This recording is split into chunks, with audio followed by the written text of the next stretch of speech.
Let's call to order this special meeting of the City of St. Pete Beach City Commission. It is Tuesday, September 5th, 2023 at 4 p.m. Let's stand for the Pledge of Allegiance, please. I pledge allegiance to the flag of the United States of America and to the republic for which it stands, one nation, under God, indivisible, with liberty and justice for all. City Clerk, if you'll please do the roll call. Commissioner Grouse? Here. Commissioner Marone? Here. Mayor Petrilla? Here. We have a quorum. Thank you. Do we have any changes to the agenda? Yes, Mayor. We actually have a walk-on resolution and proclamation that we passed out. So, because today is the day that the initial state of emergency, which the commission will adopt via resolution, will expire. So the walk-ons are to renew it for another 7 days and get us to the Monday meeting, which we may renew again, depending on necessity. Thank you. No problem. Anyone else? Prior to adopting the resolution, I got a couple of updates. I want to use this time to give the commission and to the public that is watching the proceedings. Okay. Updates. But it's part of the same resolution. Yeah. Yeah. I would actually like to add, I know 3 is going to sound like a lot, but it's going to take 30 seconds for each of them. An update on bleacher nourishment, something that's going to happen before the next meeting. So I think it's important that we bring it up today. And then just 2 other quick discussion items related to the resolutions, actually. Okay. So if that's all right. I promise it won't take more than 30 seconds each, so. All right, do we have a motion to adopt the agenda as amended? So moved. A second. Is there any discussion here before this? No, sir, there's not for this meeting. Was there any public comment? No, not for this one. And we can't ask questions about what's that? Not at this meeting. This is a special meeting. This is an emergency meeting. Sorry. Before the resolution, there'll be public comment. Will there? Okay. It wasn't on the, It's not a workshop. It's a special meeting of the commission. okay, so then comments will be limited to the items on the agenda? Correct. Okay, so if you have any comments specific to this resolution, we can talk about, you have 3 minutes to bring that up once we get to that item. Okay? City Clerk, if you'll please do a roll call. Commissioner Grouse? Yes. Commissioner Marone? Yes. Mayor Petrilla? Yes, Motion carries. thank you. All right, City Manager updates? Yes, sorry. The couple of things that I want to make sure that I bring up to the City Commission. The city got really lucky, again, with the storm. We have done right now a very preliminary assessment, and I would say preliminary, but very preliminary. The impact to our facilities, and all facilities have been inspected by various staff, and we believe that the aggregate total or damages to our facilities is in the neighborhood of $25,000. So really not significant. The real significant issue that we have is the impact to the Paso Grill in terms of losing the dune system, losing the remaining portion of the beach that we had, and multiple dune crossovers that are going to have to get probably dismantled and replaced. County staff came and saw the project. They have much deeper expertise in terms of what it takes to rebuild the dune system and rebuild the beach there. And the number that they have pegged with input from us, of course, it's in the neighborhood of $12 million. That's what it's going to take to rebuild, that section. And once it gets rebuilt, put in new dune crossovers and the like. So that's really the big impact to the city, is that damage to that. There's some impacts to the sidewalks on Paso Grill around 8th Avenue, about Mary Pier. But a lot of that work was already contemplated to be done as part of the Seawall project. So we don't know exactly how much it's going to be, but it really is a small incremental number. The piece of good news is that there is a threshold level for the county, Pinellas County as a whole, to qualify for disaster relief, and that threshold has been met. So there is going to be funding for individual assistance and public assistance. Public assistance is where our damages basically fall into the process. The individual assistance is people who have damages to their homes and their homes are not usable, so they can get temporary funding for being outside of their homes and everything else, and they can apply to get their homes redone. When it comes to St. Pete Beach, and this is again very preliminary, we have an estimate of about 50 homes that have been damaged in the city. Most of the homes, the water intrusion was less than 2 feet. There are a couple that are more than 2 feet, and 2 feet is a magic number in terms of that is where a lot of the wiring systems happen in a home, so in a residential home. So once you basically get salt water into your electrical system, the level of repairs and the complexity, it just becomes a lot worse. The homes that got impacted are 27 in Paso Grill, mostly the Maritana area, 10 in Bella Vista, 15 in Boca Ciega Isle, and one more up here on the north side of the city. So clearly the central backside of the island is where most of the water intrusion happened. Not to be surprised, because if you remember all those maps when we did the water threat analysis and the future risk areas, these are the areas that are clearly at risk. None of the homes that got impacted were FEMA compliance homes, and that's topic for future discussion in terms of how aggressive we might want to be or not be in terms of pushing for more FEMA compliance homes in the city, because it goes, while it is a short-term expense for people, and I get it, it does improve the long-term resiliency of the city. But that was discussion for another day, but none of them were FEMA compliant homes.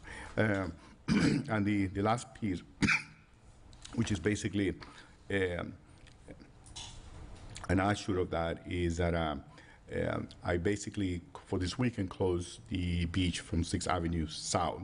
I was concerned we really haven't fully inspected the condition of the crossovers as they are sitting there today. They visually look unstable. They look that they have tilted. And it's better to err on the side of caution, and I didn't want the crossovers to land on somebody who just casually going to the beach. So hopefully in the next few days we're going to be able to get structural engineers over there and really determine how quickly we can remove them, or at least they're safe enough that we can begin to thinking about allowing people to go into the beach. The other piece, You also have 8 inches of sand on the waterway. Right. Well, the other thing is how total is the destruction of the dune system, and are we really harming whatever is left to by sending people out there and everything else. So I wanted just to get feedback from the commission as to whether that you are basically in agreement that continue to keep that area closed until we can basically do a full structural integrity analysis and have a plan for the resiliency of the dune system, before we reopen that area or not. There were people this weekend, of course, unhappy about the fact that it was closed. I get it. The beach wasn't overly crowded this weekend. That's the report I got in from police. But I'm here to just get feedback from the commission as well. Well, I think this ties into one of the things that I want to bring up for discussion, which is that the challenge isn't with doing what is necessary. Because I received a lot of very disparaging phone calls and emails about the beach being closed. And my response was, it's a safety issue until we know more. That's what it has to be. The challenge is our public information officer left on the 31st. And in the absence of information, people just make stuff up. And so one of the things that we need to make sure is, and this is what I was going to ask you, is that we assign somebody. I'm sure We have. there haven't been any public Okay, posts on the website, on Facebook, or anywhere else with any updates in the last week. And so because of that, it sort of makes the situation worse, not because we're doing exactly what is necessary, but because we're not telling anyone. Then people don't know what's going on. And when they don't know what's going on, and they become even more agitated and more upset when the whole thing is a safety issue. You know, we can't just open up the walkways and hope that they hold up, right? It doesn't work that way. Yeah, just for your information, Kelly Isnes from the fire department is temporarily our PIO. She is, by happenstance, she is the Emergency Operations Center's PIO, and she's trained for that. So, you know, she's been until we hire somebody. But I'll work with her on these non-emergency items, because I think her mindset is, you know, more on emergency items versus just routine things that just need to get up there. So I'll work with Jim on her. I communicated with everybody I possibly could in my district, and communicated with the head of the Paso Grove Community Association, who has all the emails for everyone, and told them when the beach was going to be closed, where it was going to be closed, and why it was going to be closed.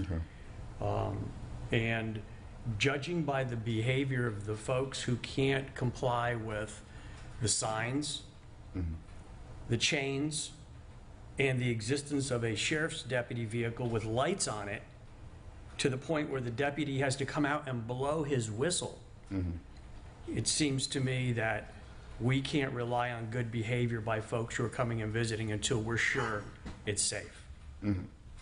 Okay. Yeah, I was out there yesterday last week, and they were just, it's closed off from 7 South, right? And they're everywhere. And but I think if we can just make sure that we communicate on a consistent basis, so that the residents know that we're on top of it, that we're doing what we need to do, and maybe at this point we over communicate for the next few weeks so that everyone knows, because there's still a lot of places where there's sand on the road, there's a lot of debris in many areas. Just so we can let them know we're on top of it. Here's what the schedule is. We obviously don't have the resources to be everywhere at one time. So, Okay, thank you. That's it. okay. Next we have item 2, resolutions. Resolution 23-14. Resolution 2023-14, a resolution of the City Commission of the City of St. Pete Beach, Florida, declaring a state of emergency in order to protect the health, safety, and welfare of the community and property, both public and private, from the hazards of Invest 93L, Tropical Storm Idalia, and providing for an effective date. Thank you. Do we have any discussion on this? Public comments? First off, No, did you fill out a card? Okay. If you'll please state your name and address for the record. Kevin Can, 203 Gulf Way. Okay. Go ahead. I want to thank you for replying to my email. You're right, I was someone that was saying what's going on. And so we live in Paso Grove. We got no email on what's going on. You said you sent this out? I said that I contacted the head of the Paso Grove Community Association, who has the emails for all the members, to send out at least to those folks who are members of the Paso Grove Community Association. I do not have the email of everyone in the city. Okay, So- okay, but I'm just saying, I don't know what % of the population gets that email in Paso Grove. Maybe you know. Do you know what it is? It's 80, Sir, this 90 is- plus members. Of what, 300? Paso Grove. 400? How many people? No, not less than 400. Is that right? But Yeah. no, I'm Okay. not going to argue with you. Okay, I'm just saying, but Whatever. I'm glad you addressed that. Just putting out the information would be great. And the second part, we just built a house. We moved in 6 months ago, but we have had the property there before. What we can see, the problem, well, first off, it says there's an environmental problem, the signs, right? But I agree, it's a safety problem for the crossovers, are the problems. You just described it very well, what's the problem. Like our Second Ave crossover is fine, it actually has no problem. But in the beach is no different between 1 and 6 than it is up 7, 8. It's the same. So it's really, how do you get to the beach? And we do think that one thing we see is a huge number of people are walking over the dunes now. You're right, you know, so that's an issue. And so our concern is just, it seems like how you get there is a safety issue. Once you're on the beach, that's an arbitrary decision. It's not unsafe to be on the beach. Okay, and so if you wanted to go down 7th Ave and walked in, I'll go down to Jetty and walked in. But you know, every morning there's 50 people on the beach, and at sunset there's probably 100 at our end. So it's a question about how do you deal with that? I don't know. But, Okay. You know, our concern is just, you know, we'd like to see the beach open. We don't want anyone to get hurt, for sure. You know. So here's what's happening, because I watch it every day. The parking's full. They start parking on the bay side. They walk on 5th, 4th, 3rd, and 2nd. They can't get to the beach, so they walk around to 7th. And then when they get onto the beach, if they were able to use the beach from 6th to 1st, they would exit the beach by walking a straight line back over the destroyed dunes and everything to leave.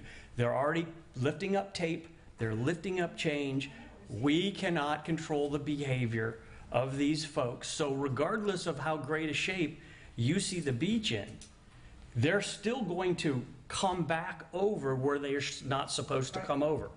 So the only way to corral them is to shut the beach off and have law enforcement police it. Because if the law enforcement aren't there, if they weren't there blowing whistles like they have to all day, there would be no compliance. Right, I agree with everything you said. Okay, but what I don't agree is that how you shut down access to the dunes so they don't walk over. You know, the town could do something, put up one of those snow fences or something, or put more signs up that said don't access the dune. And, you know, we're not arguing against a safety issue. As you can see, most of those walkovers are in bad shape. You're right. And, but it's more, we're thinking like the long term. We live there full time. We're not renters. We don't rent to anyone. And we, you know, it's just my wife and I. So we do walk over there at night, you know, for sunset very often. But it's more the concern that what I don't want to see is that beach shut down for 6 months. Okay, no one can replace the dunes. It cannot happen. You know, there's nothing you can do. Excuse me, Ginny. Oh, sorry. Thank you. You see to my 3 minutes? Sorry. Yes. Thank you for your comments, sir. Huh? Thank you for your comments. Okay, thank you. Thanks for letting us talk. Okay. Ma'am? Oh, sure. Just to get ready. Hi, my name is Kathy Gann, 203 Gulfway. I guess my main concern was, to us, just as, you know, sort of random but permanent homeowners, we hadn't seen any information about what the intention of the commission is long-term. And I suppose that's because it's new, early days, and we're going to get there. We would just like to see the priority on rebuilding those walkovers, and clearly from the discussion, that is the intent. I mean, are there grants that are available to do that kind of thing that will... The short answer is yes. Yeah, okay, yeah, good. So, yeah. And so I think that if you're going to close, if the reality is that the beach is going to need to be closed for 6 or 9 months, whatever the length is, it does seem we need some pretty good communication out there. I think you want people to be on your side and to understand, and to see people crossing over that dune, for people who are familiar with the beach, that's just a killer. I mean, that is just a heartbreak. And, we'd just like to. And just for your edification, the reference to the environmental concerns is people walking over the dune. Yes, no, With I- whatever remaining dune we have, yes, that's the Right, issue, yes. Exactly. Okay. But I think the safety issue is important too. Yeah, oh, no, absolutely. That's what we- You know, I don't know how you do that. You just need to make a stronger statement about those walkovers. So, Thank you. all right, thanks. All right. City Clerk, if you can please have a roll call. Commissioner Marone? Yes. Commissioner Is there a Grouse? motion? I don't Oh, think there's a sorry. motion yet. I'll make a motion to adopt Resolution 2023-14. I'll second. Thank you. Roll call. Commissioner Marone? Yes. Commissioner Grouse? Yes. Mayor Petrilla? Yes. Motion carries. Next, we have item 2B, walk-on resolution. Ginny, do you mind reading the title? Resolution 2023-15, a resolution of the City Commission of the City of St. Pete Beach, Florida, declaring a state of emergency in order to protect the health, safety, and welfare of the community and property, both public and private, from the hazards of Invest 93L, Tropical Storm Idalia, and providing for an effective date. Any discussion? Do we have a motion? I move to adopt the resolution 2023-15. Second? City Clerk, if you please do a roll call. Commissioner Grouse? Yes. Commissioner Marone? Yes. Mayor Petrilla? Yes. Motion carries. Thank you. All right, just, we already addressed the communication item. I appreciate that. Thank you. I wanted to remind everyone that if you didn't receive a notice, on Friday, September 8th at 10 a.m. at the Indian Insurance Town Hall, the Army Corps of Engineers will be there to discuss beach renourishment. I'll be there if you want to attend. I confirm that it's open to the public. You know, we warned them that if we had a scenario like last week, it would make the situation even worse, and now here we are.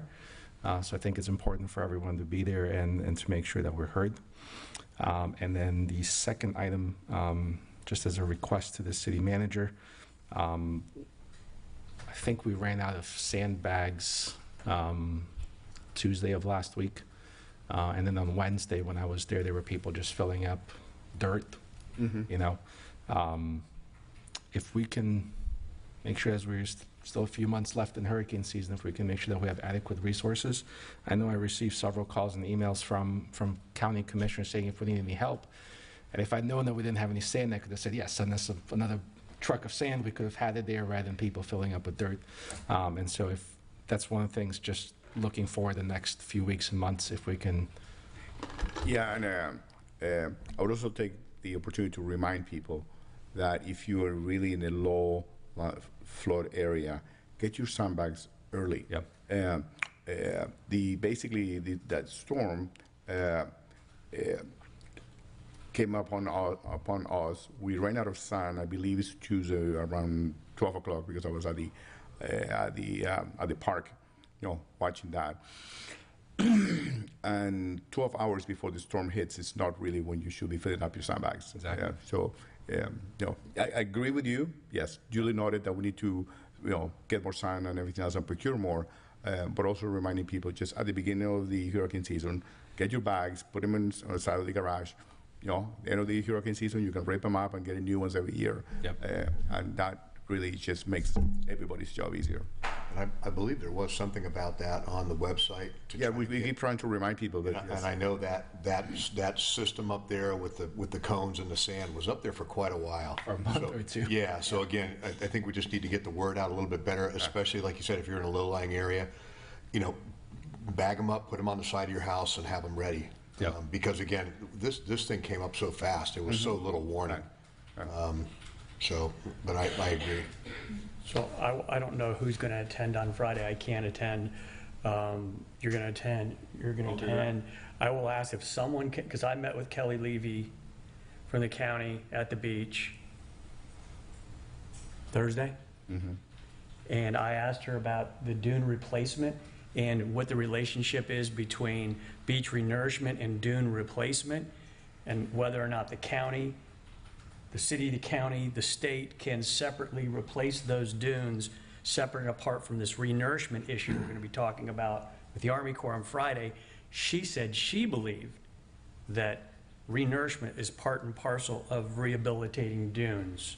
So if anybody can get clarity on that, Okay. because we know at least one of them appears to be moving like an iceberg, and if that can be separated and we can fast-track dunes and recreate a dune system, but I don't know. And we're going to try to get that through FEMA as well. So we'll have two shots. But then does FEMA turn it to the Army Corps? Does, you know, I right, just don't know those answers, Right. you know? But that's what she told me that she believed, but I don't know. And I spoke to Barry on Friday, and he is going to make a strong point that, listen, this is what you guys have created. So he's going to use the Paso Grill example as to bad policy. This is just bad policy. Yeah. You know, we really are arguing about, sorry about, you know, the point to the attorneys, but, you know, legalities that are dancing in the head of a pin as opposed to trying to get the work done. And, you know, Yeah, we need to get them down here and see those crossovers hanging 8, 10 feet up in the air, yeah. you know, with nothing underneath. No end. Right. Yeah. Do we know if it's going to be a Q&A? Have you found out? I don't know the format, that, but I'm sure. Listen, with all the people that they're going to be getting, they better have answers. All right, thank you, everyone. This meeting is adjourned. Thank you. Thank you.